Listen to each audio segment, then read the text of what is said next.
Hello again. In this video I'm talking about the tempo rhythm. Of course, as musicians we are familiar with those two words separately. Stanislavski puts it together, and actually in the chapter when he's discussing this term, he is making a number of references to musicians, to the metronomes, to bar lines, different meters, and so on. According to his description, the tempo rhythm, the tempo is, well, the speed of an action or the speed of a scene and so on. And the rhythm is the intensity of that action. This definition is not very helpful or useful or too applicable to instrumental musicians. So unless we're talking to conductors, actors, or singers, in particular those who are dealing with operatic roles, it's a lot easier to apply this terminology to them. But just to finish explaining it and moving on to an interesting twist that is more usable, I think. So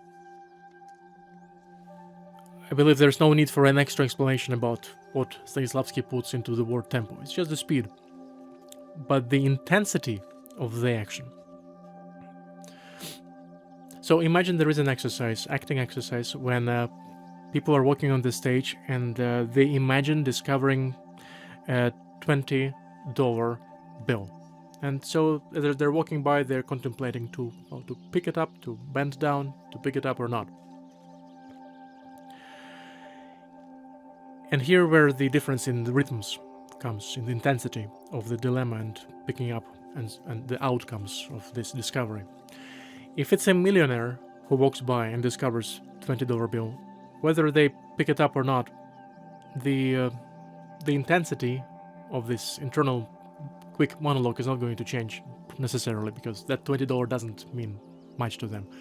However, if it's a homeless person or somebody who has been hungry for a couple of days for the same reason potentially, those $20 might make actually a difference of surviving, making it through for a few more days, or struggling heavily again. So at that particular moment, exactly same action but different circumstances will increase the intensity of the scene, of the experience, or of the rhythm. So that's the difference between tempo and rhythm,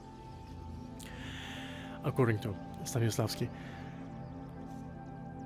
The cool part about this is that he was saying that every emotion, every experience has a different tempo rhythm, and also that multiple tempo rhythms can live within the same scene, within the same bar, if we were to convert it into music right away.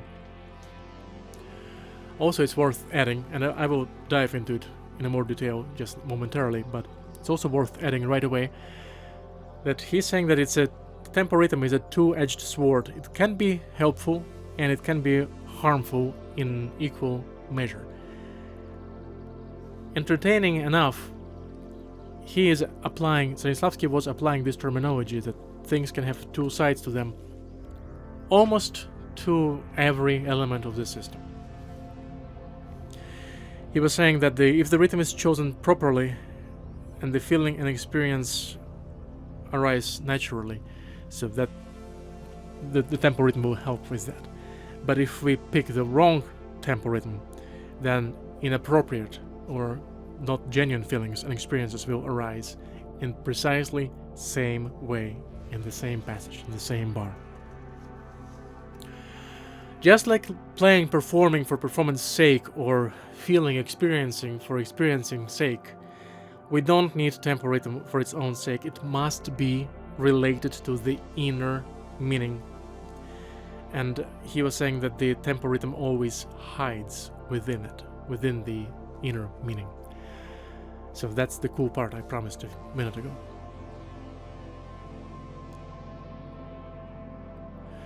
If there is a metronome marking in the score, our job is a little bit easier, or at least we have different kind of responsibility to determine if that metronome is possible to follow or not, and so on.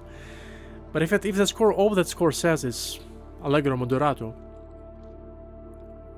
then it's not duty, but it's our responsibility to figure out, well, how moderate is that allegro needs to be. And that's where all the previous work of discovering, finding magic gifts, given circumstances, what does this piece tell us on the emotional level, expressive level, and so on, will come into play, because those things, those feelings, those emotions will determine the speed at which it's possible to experience those feelings according to human nature. Forget the code on the sheet of music. It's everything based on the human nature, and the entire system is built upon, well, using it and bringing it to the up front onto the stage. He was saying that every human passion, state of mind, experience has its own tempo rhythm. And write down the following: if tempo doesn't correspond to the event, doesn't correspond to the experience, emotion, feeling that we're trying to express, then the result is comic. If the tempo doesn't correspond to the event, the result is comic. Think about it. If you're playing something tragic and you're playing it too fast, it's not going to sound tragic, quite likely. It's opposite is true as well. If you play something super slow, then it might sound tragic for different reasons. But anyway, speaking of mixing up the tempo rhythms within the same scene, the same bar, he was saying that when the moods are complex, and this is particularly noticeable in symphonic music, when it's easier to perceive multiple emotions, multiple colors happening at the same time, depending on the composer, of course, and the time period. But he was saying in complex moods, complex emotions, with contradictory inner lines, especially think about music of Gustav Mahler, we must avoid single tempo rhythm.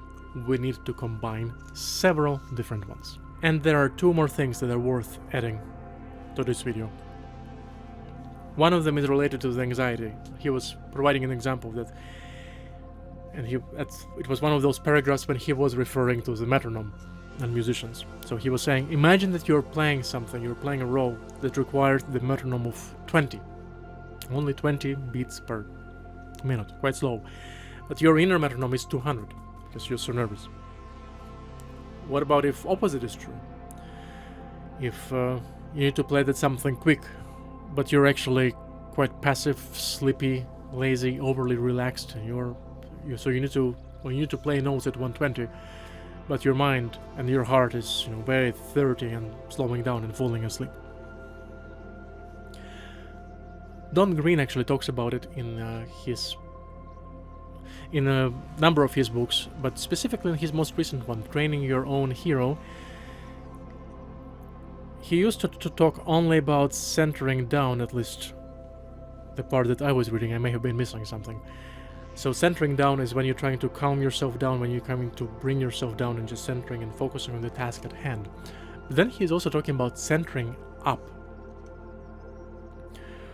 According to neuroscience and other specialists in the fields, we can change our own heartbeat. So this is I'm providing a solution to the problem that Stanislavski was describing, when our inner pulse doesn't match the speed of the emotion of the piece that we are about to play.